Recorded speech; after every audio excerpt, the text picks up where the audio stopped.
recap for this podcast, who has the unique claim to fame that both of our teams always play on Thanksgiving, good or bad. We've got to be the only, I think I mentioned this last week, we've got to be the only podcast that focuses on the Lions. There aren't many podcasts that focus on the Lions, but Lions plus the Cowboys, it's kind of a bizarre scenario. So we have to own Thanksgiving.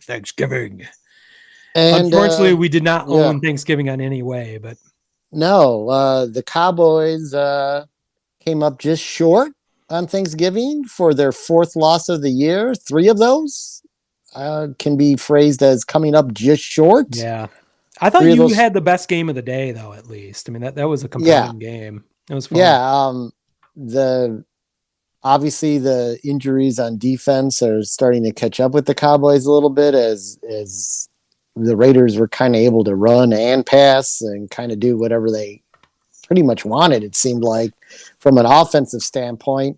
The Cowboys, and speaking of offense, the Cowboys offense took a little while to get going, and they finally did, and it was a game, and it was an exciting game. It was a fun game, obviously, for anyone just watching and wanting to enjoy a Thanksgiving Day game. Unfortunately, the Cowboys came up short, so it wasn't terribly enjoyable for me. But I found the only part I found not enjoyable, other than feeling bad for you on a holiday, 28 penalties called in that game. I mean, it was unreal how much the referees were involved in that. It was horrific.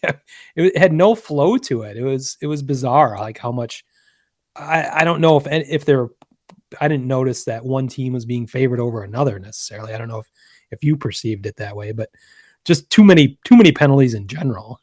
Well, it was the most interesting, again, whatever.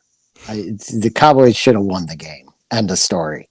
But Anthony Brown, our cornerback, hadn't had a flag thrown on him all year, and he had 4 thrown on him in that game. So that was interesting.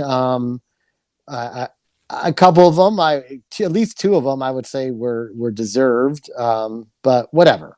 Usually it all evens out. The Cowboys, I do remember seeing a stat at one point. The Cowboys have been penalized for 115 yards, and the Raiders have been penalized for like 50. But I mean, the Cowboys have been penalized a lot this year, though. So that, to me, didn't shock me. Okay.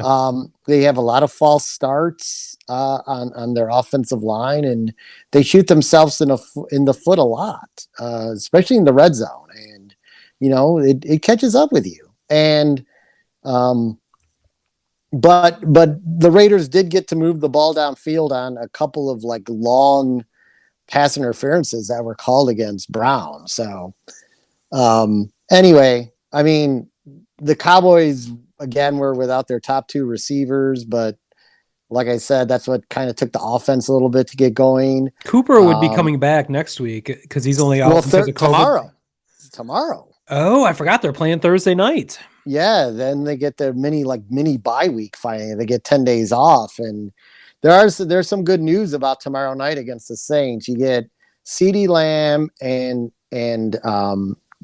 as you pointed out, Amari Cooper will be back, but also DeMarcus Lawrence is coming back. So we finally got one of our starting edge rushers in the game. Your coach will not be coming back. Our coach won't be there because COVID continues to sneak around the Cowboys facility. And the good news, at least he's vaccinated, so he can, go through the normal protocol. Unlike Cooper had no choice in the matter. He had to miss the 2 days at a minimum, the 2 games at a minimum because of them being within 14-day protocol. Yeah. So, but after this week, when the Cowboys go to play the Washington Redskins, they will be what looks to be at 100% on the defensive line. Early season injury to one of the defensive tackles, Gilmore. He is back this week, but he's not going to be cleared to play till the following week. So over that 10-day period, by the time they face off against the Redskins, which is, saying like when we roll into December, the Cowboys are going to be really healthy from a defensive standpoint. which will help them, which should help them just clean up the NFC East. Which was funny that they lost again, but then Philly lost to the Giants. So like the Cowboys really didn't lose any ground by losing. Because Philly and the Redskins are their two closest opponents there. But it would seem that for the first time this season, they're going to probably take the field in that Washington game at pretty much 100%. So they will have some issues this week. Obviously, not having your head coach there probably can lead to an issue. You hope that, I know Dan Quinn's going to kind of be part of the regime, kind of watching, and I think they're going to be making sort of like group decisions. A couple of the coaches, so not we'll ideal. see. No, we'll see how that goes. They also won't have Tristan Hill for the game because he punched a Raider after the game. He kind of waited for someone who had an issue with the entire game and decided to punch him. So he was suspended for 2 games. He appealed.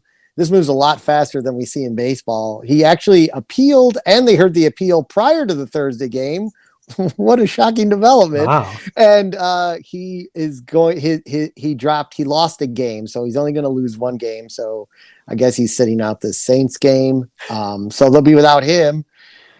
So we'll see. Kamara is supposed to be coming back, I think, for the Saints. So that will make this game a lot more interesting, especially when your starting interior isn't there due to suspension and still from injury. So could still be again, I know they're going to, I think New Orleans, playing in New Orleans, while that helps New Orleans, I think it helps the Cowboys too because of how fast their receiving core is.